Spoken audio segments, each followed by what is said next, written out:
semuanya, perkenalkan nama aku Julpa Hoirunisa dari kelas 11-9. Di sini aku akan membahas tentang penjelajahan samudera bangsa Eropa ke Nusantara. Simak terus videonya ya. Pada akhir abad ke-15, Eropa mengalami masa yang disebut zaman penjelajahan samudera atau Age of Exploration.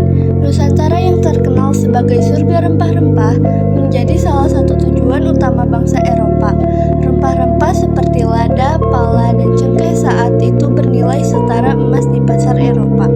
Kedatangan mereka dipicu oleh kebutuhan ekonomi, ambisi politik, misi agama, dan perkembangan teknologi pelayaran. Namun, ekspedisi ini tidak hanya membawa perdagangan, tetapi juga kolonialisme yang berlangsung berabad-abad. Faktor pendorong datangnya bangsa Eropa ke Nusantara diantaranya adalah yang pertama, jatuhnya Konstantinopel pada tahun 1453 ke tangan Turki Utsmani, memutus jalur perdagangan rempah dari Asia ke Eropa lewat darat. Yang kedua, ada kemajuan teknologi pelayaran seperti kompas, peta navigasi, dan kapal karavel. Yang ketiga, dukungan raja-raja Eropa untuk memperluas kekuasaan dan menyebarkan agama. Yang keempat, keyakinan bahwa bumi itu bulat, sehingga bisa dicapai jalur lain menuju Asia lewat laut. Yang kelima, ada misi 3G atau Gold, Glory, dan Gospel. Portugis adalah bangsa Eropa pertama yang tiba di Nusantara. Setelah menguasai Malaka, mereka menuju Maluku untuk memonopoli perdagangan rempah-rempah. Adapun beberapa tokoh penting yang terlibat dalam penjelajahan Portugis ini. Yang pertama ada Bartolomé Dias, menemukan Tanjung Harapan pada 1488. Yang kedua ada Vasco da Gama, membuka jalur laut ke India pada 1498. Yang ketiga ada Alfonso de Albuquerque, menaklukkan Malaka pada 1511. Yang keempat ada Antonio de Abreu dan Francisco Serrao sampai ke Maluku pada tahun 1512. Rute perjalanannya pada tahun 1488 berangkat dari Lisabon ke pantai barat Afrika lalu ke Tanjung Harapan oleh Bartolomé Dias. Tahun 1498 dari Lisabon ke Tanjung Harapan lalu ke Goa India oleh Vasco da Gama. Tahun 1511 dari Goa India ke Malaka oleh Alfonso de Albuquerque. Dari tahun 1512 dari Malaka ke Nusa Tenggara lalu ke Kepulauan Banda dan Maluku oleh Antonio de Abreu dan Francisco Serrao. Yang kedua ada ekspedisi Spanyol. Spanyol datang dari arah barat melalui Samudra Pasifik, bersaing dengan Portugis di Maluku. Persaingan diakhiri dengan perjanjian Saragossa pada tahun 1529 yang menetapkan Maluku dikuasai Portugis. Adapun tokoh pentingnya yaitu Christopher Columbus 1492 memulai era penjelajahan dunia, tapi tak sampai Nusantara.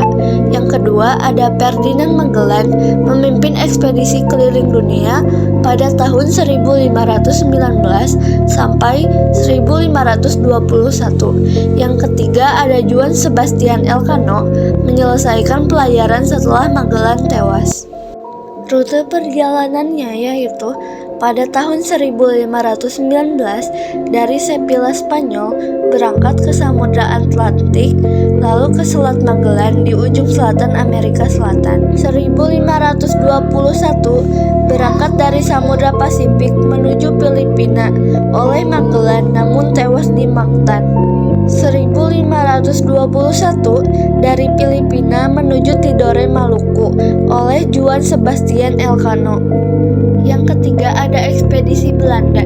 Belanda datang belakangan namun berhasil menguasai perdagangan rempah melalui VOC.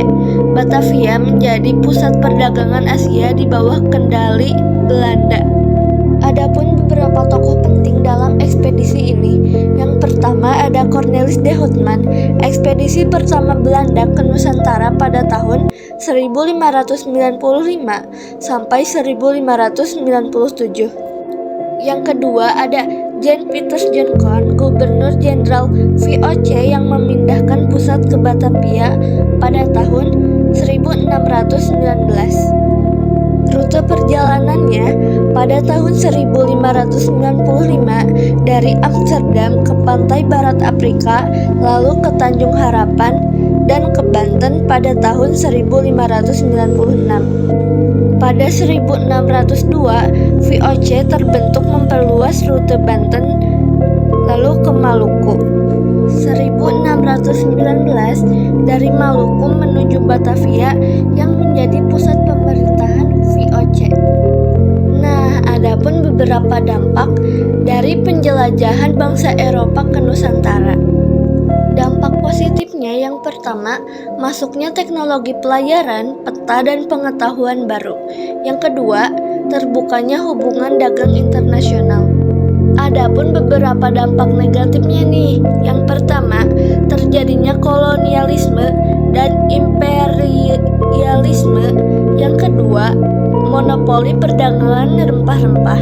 Yang ketiga, penindasan terhadap rakyat Nusantara. Yang keempat, perang antara kerajaan lokal dan kekuatan Eropa.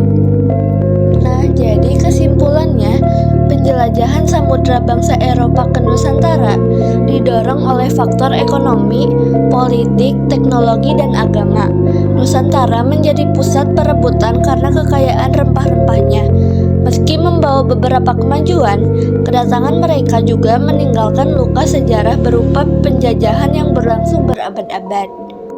Sekian penjelasan dari aku mengenai penjelajahan samudra bangsa Eropa ke Nusantara. Mohon maaf bila ada salah kata. Terima kasih.